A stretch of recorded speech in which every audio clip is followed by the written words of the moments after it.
When I was 13, I asked my mother if I could host my very first Christmas party.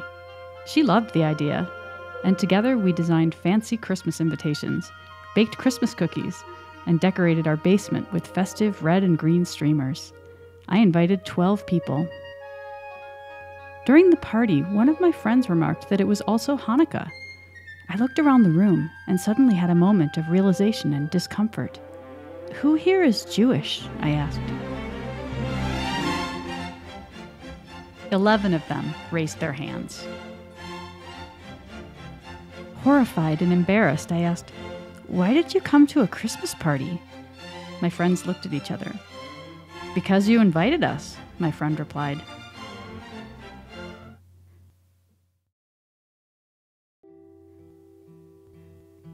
My mom was okay with me having Jewish friends, but for her, ethnicity was something to be ashamed of and ultimately left behind, like her own Italian Catholic neighborhood.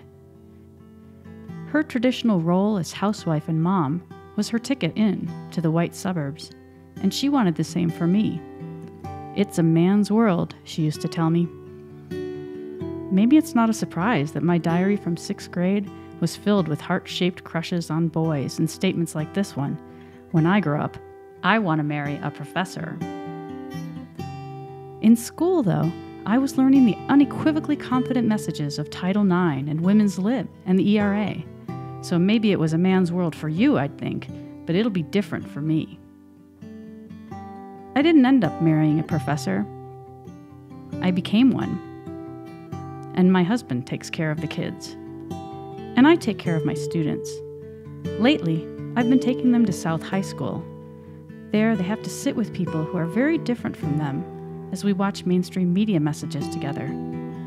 My students and I listen to what these students from different places say about those messages. We talk later about how differently they respond. And I listen as my mom tells me about what it was like for her to be an outsider when she married up, as her family used to say.